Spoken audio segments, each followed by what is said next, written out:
director nacional de programación de macroeconomía en el Ministerio de Economía de la Nación. ¿Qué tal, Horacio? ¿Cómo estás? Víctor Mastrangelo te saluda. Muchísimas gracias por la comunicación. Saludos a vos y a todos amigos de la radio. Gracias, Horacio. Un gusto, como siempre, por supuesto, para nosotros también que nos atiendas, para charlar un poquitito sobre este debate que se generó a partir del documento que publicó hoy la ex vicepresidenta y expresidenta Cristina Fernández de Kirchner respecto a la situación económica que está viviendo la Argentina, y que lo tituló de una manera muy gráfica y muy contundente, haciendo un cierto paralelismo con lo que decía en algún momento, creo que era Clinton: es la economía, en este caso le agrega bimonetaria, estúpido, haciendo referencia a que, como lo ha dicho tantas veces Cristina, el mayor problema de la Argentina es que no tiene dólares. ¿Coincidís con este análisis que hace Cristina respecto a la economía argentina y cuáles son sus problemas? Mira, por supuesto que sí, y la verdad es que lo hizo con una gran dosis de humildad, porque ella le hubiera bastado decir que cuando ella se fue en diciembre del 2015, la deuda externa bruta argentina era de 220.000 millones de dólares, no teníamos deuda con el Fondo Monetario Internacional, y el 60% era intrasector público. Trabajé en ese gobierno y todos los organismos públicos, si teníamos un excedente de caja, teníamos que comprar título del Tesoro. La deuda en realidad no llegaba a los 95.000 o 96.000 millones de dólares, y era con organismos internacionales de crédito o con bonistas. ¿Pero por qué? Porque se había refinanciado la deuda que había dejado el desastre del gobierno de Menem y de la Rúa y de Dualde, y que Néstor Kirchner renegoció con Quita, y otra parte de la deuda eran deudas con organismos internacionales para financiar obras de construcción, por ejemplo con la CAF, la Corporación Andina de Fomento, con el BID, con el Banco Mundial, con Fonplata. O sea, es una deuda totalmente entendible, lógica, y un país que se había desendeudado fuertemente, como lo reconoció Nicolás Dujovne, que fue uno de los ministros de Economía que tuvo Macri. Era 220.000 millones de dólares, ahora al 31 de julio, ahora en agosto va a ser más, pero el 31 de julio de 452.000 millones de dólares, para ser más exacto, 452.071 millones de dólares. Todos estos son datos de la Secretaría de Finanzas de la Nación, o sea, son cuentas que se hacen, no son inventos. Duplicaste la deuda y decime en qué la gastamos.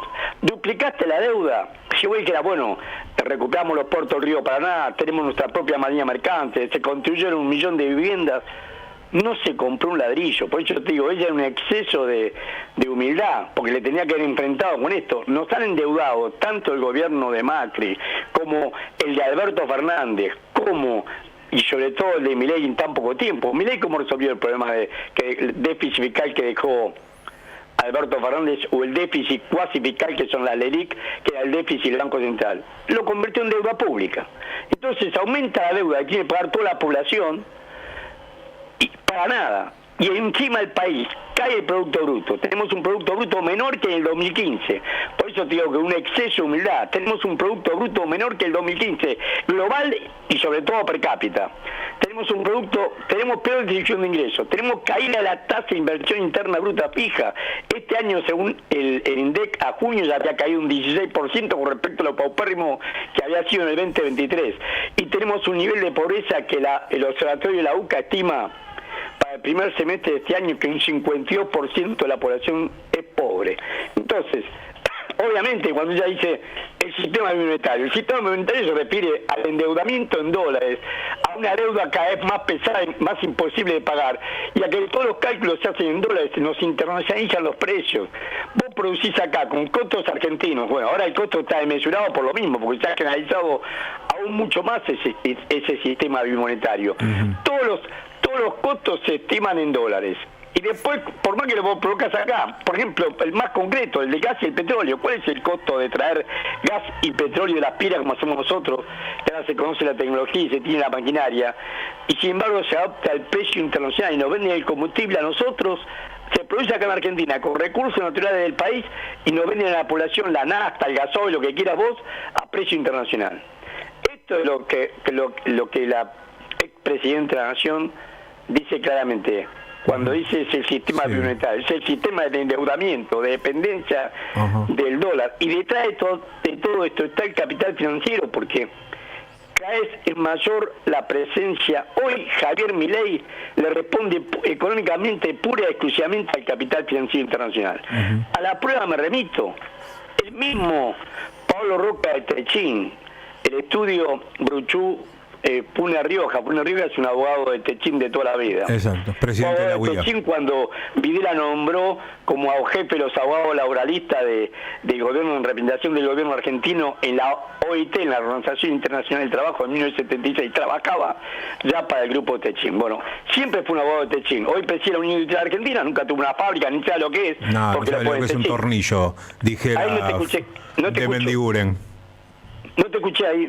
No sabe ni lo que es un tornillo, dice de Mendiguren, seguro. cuando habla de Funes de Rioja.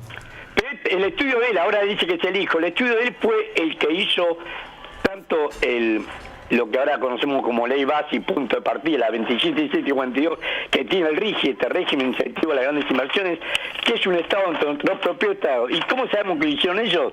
Porque tienen un abogado, el estudio que se llama Ángel Cusa, K-U-S-A, y este Ángel Cusa mandó unas modificaciones cuando se trataba en el recinto de su máquina, y los que saben, los peritos informáticos demostraron que el inicio de la máquina no había sido el Estado, sino que había sido de este abogado que es del estudio Gruchou y Daniel Pune Rioja. Y te digo más, la primera presentación que hace Caputo para hablar sobre blanqueo, el que lo plantea es este abogado. O sea, una intromisión de lo privado en lo público, sin miramiento, todo en un marco del decreto de necesidad de urgencia 70/23, que la Cámara de Diputados jamás se dignó a tratar. Bueno, todo en este marco está porque Javier Milei le responde económicamente a los grupos financieros. Ahora, Horacio, te quiero hacer una consulta, porque se supone que todo esto que hicieron era para lograr un déficit cero, que sabemos todos que es trucho, y a su vez acumular reservas. Pero eso no está sucediendo. Las reservas vienen cayendo. Cayeron $1.000 millones en agosto con respecto a julio, y ahora en septiembre ya cayeron $1.000 millones más. Porque las dos cosas son una mentira, siempre fue una mentira, todo Milei es una mentira. Los que manejan la caja, los que manejan el Ministerio de Economía, son mesaineristas como Luis Caputo y como Santiago Bausili. Y ellos son los clientes de ellos son los grandes grupos que estamos diciendo: BlackRock, Pinco, Grand Merci, Fidelity, Franklin Templeton, Greylock, donde se puede trabajar Sergio Massa. Todos ellos son los que hoy los jefes de Milei son esos tipos. Hoy ninguno el capital financiero tiene una injerencia muy fuerte en la Argentina, que no se dice, que no hay medios que lo tengan el valor de decirlo. Hoy económicamente Caputo y Bausili, que son los que manejan la caja, responden a ese capital financiero. Y políticamente el payaso de Milei, este psicótico de Milei, este psicótico perverso de Milei, le responde al embajador Mark Stein. Los jefes políticos de Milei ya no son Euneikian, que lo hizo cuando era dueño de Canal América, lo hacía ir al programa con Fantino, Animales Sueltos, le desplazaban de Aipón Verde, lo que imitaba a Fabio. Ya no son ellos, ahora son directamente Anthony Blinken, que es el secretario de Estado, el canciller de Estados Unidos, el secretario de Estado, y Mark Stanley, que es el embajador. Políticamente responde como felpudo a la política de Estados Unidos, y económicamente la dupla Santiago Bausili, Luis Caputo y todo el equipo de ellos responden a estos capitales financieros. Bueno, Milei, podemos decir, en base a lo que afirma Cristina en el documento, y que es real, todos lo sabemos, que lo primero que dejó de ser es libertario, porque de las 4 variables más importantes de la economía, dice la propia presidenta, expresidenta, hay 3 que las tienen intervenidas: el control del precio del dólar a través del crawling peg, la tasa de interés negativa, o sea, controlan el precio del dinero, el tope en los acuerdos salariales, y lo único que tienen liberado son las tasas de los bienes y el valor de los servicios, es decir, las tarifas. Bueno, eso lo hacen siempre. Mira, yo te digo, él sigue a Murray Rothbard, que dentro del liberalismo es como, dentro de la escuela austríaca es como un extremo liberal, un marginal. Sí. Siempre, no importa lo que digan, lo importante es lo que hacen. Ellos siempre se disfrazan de una cosa que no son. Hablan de la libertad para reprimir a la población. La libertad de morirte de hambre. Cuando él dice, es tan tonto como para morirse de hambre. Un chico que está en la calle puede probarse de alimento. O sea, es como te puede decir una cosa insana, perversa, es una mentira para que la crean los demás y se lo terminan creyendo ellos. Una escuela que siempre salió, hubo algunos hallazgos, yo no voy a decir que el óptimo paretiano ni tampoco el equilibrio walrasiano, que fueron otros pensadores de la escuela neoclásica, yo no digo que hayan tenido su logro, pero después se ha degenerado en tratar de justificar el capital, cuando le dice ustedes son los verdaderos héroes de esta historia, porque lo dice Murray Rothbard. Él repite a Murray Rothbard que los empresarios son estos empresarios, estamos hablando de este capital financiero que se concentra cada vez más en Argentina y en el mundo. Estos capitales, BlackRock, si fuera un país, sería el tercer PBI del mundo. En febrero, más ahora, la última declaración que leí de ellos, como administra plata de otros, fue en febrero de este año, donde dice ahí que tiene participación en el Banco Macro, en el Banco Galicia, en Techin, en YPF, bueno, en una gran cantidad de empresas en Argentina. BlackRock administra activos financieros por 10,3 billones de dólares con B larga. O sea, 22 veces lo que produce la Argentina, que produce 470 mil millones de dólares.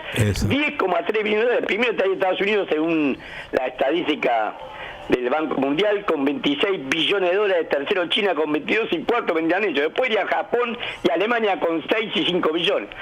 Mirá el poder que tienen. Tremendo. Y esto es lo que se refiere la presidenta cuando habla del sistema bimonetario. ¿Quién está detrás de este sistema bimonetario?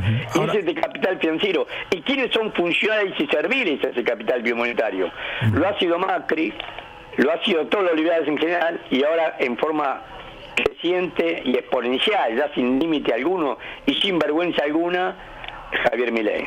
Horacio, te hago dos preguntas concretas para finalizar esto y agradecerte, por supuesto, el tiempo que nos dispensaste. Con este marco, con esta descripción respecto a la situación económica de la Argentina que hemos planteado y que todos conocemos, incluso el propio Milei, más allá de que se haga el influencer. Dos cosas. ¿Es posible que en algún momento en esta situación económica se levante el cepo? Una. Y la segunda, ¿cómo está la situación de las reservas y cómo pinta que va a seguir sucediendo en los próximos meses? ¿Van a poder pagar los vencimientos de deuda que tienen el año próximo? No depende de ellos, depende del capital financiero internacional. Acá hay un compromiso que tomó Vladimir Wernick, que es el vicepresidente del Banco Central. Primero fue el 15 de julio de este año, ante más de 40 CEOs. Uno lo grabó, porque ellos habían negado que el vicepresidente del Banco Central viajara a Nueva York para hablar con 40 CEOs, pero uno de ellos no le creyó y lo grabó, y se viralizó, hablando en un perfecto inglés. Ellos hablan mejor inglés hace años que vienen en Norteamérica. Sí. En un perfecto inglés le garantizó que lo que se quieran ir le iban a vender dólares al contado con liqui, por eso se caen las reservas. Iban a vender dólares, y los que se querían quedar le aseguraban que el tipo de cambio no iba a tener una devaluación mayor que la inflación. Si la inflación era 4 puntos, el tipo de cambio le iban a ajustar 2 puntos. Si la inflación era 5 puntos, le iban a ajustar 3 puntos. Esto lo dice en perfecto inglés Vladimir Wernick el 15 de julio a 40 CEOs. Y después tiene una reunión, esa sí no la tenemos, pero suponemos que dijo lo mismo, el 27 de agosto ante el Consejo de las Américas. El Consejo de las Américas son 200 empresas, no son las más ricas de Estados Unidos, pero son las más tradicionales, son las empresas del grupo Rockefeller, Cargill, Ford, las más tradicionales de Estados Unidos. Para sumarte a ese grupo te tienen que autorizar las otras 200. Es un club exclusivo. Y ahí le dijo lo mismo, no lo tenemos grabado, pero inferimos que le dijo lo mismo. Por eso van a, por lo menos hasta enero, van a mantener este tipo de cambio porque es el tipo de cambio de salida. Van a trazar todo lo que pueda el tipo de cambio, el tipo de cambio de salida. Ahora, el año que viene, al no poder pagar, los acreedores son los mismos, los que tienen estos títulos son estos mismos grupos financieros. Los mayores poseedores de estos títulos que están recuperando son a estos 40 chicos para nosotros, son grandes bancos, grandes compañías de seguro, grandes fondos de pensión de los Estados Unidos. Pero los más grandes son los que van marcando los tiempos. Acá esto termina con una fuerte devaluación, ahí no va a dar cepo, no, una fuerte devaluación y el crack financiero de Argentina. ¿Para qué? Para que después ellos puedan comprar por la mitad lo que vale el doble. Necesitan una gran devaluación. Esto, tengo 71 años, esto lo viví y vengo del radicalismo, lo viví con Alfonsín. Brorson hacía lo mismo, compraba el dólar a precio mayorista y lo vendía, por lo menos se lo vendía a los importadores más caros. Ellos Eso fue en agosto, el plan primavera, de agosto del año 1988. Recordá que el 6 de febrero de 1989 José Luis Machinina dijo que no tenía que era el presidente del Banco Central, que no tenía más dólares para vender y voló por el aire. Pasó de 17 australes con 62 centavos, cuando asumió Pelici ya estaba a 100 australes, cuando asumió Menem en forma anticipada 650 australes y terminó todo a 10.000 australes por $1 y las privatizaciones. Ese derrotero lo vamos a seguir ahora y es lo que nos preparan. Horacio, te agradecemos muchísimo esta comunicación, ¿eh? Muchísimas gracias a ustedes por la comunicación. Un abrazo muy grande. Era Horacio Robelli, economista, docente de la UBA y exdirector nacional de programación macroeconómica del Ministerio de Economía de la Nación. Antes de irnos a la tanda, les cuento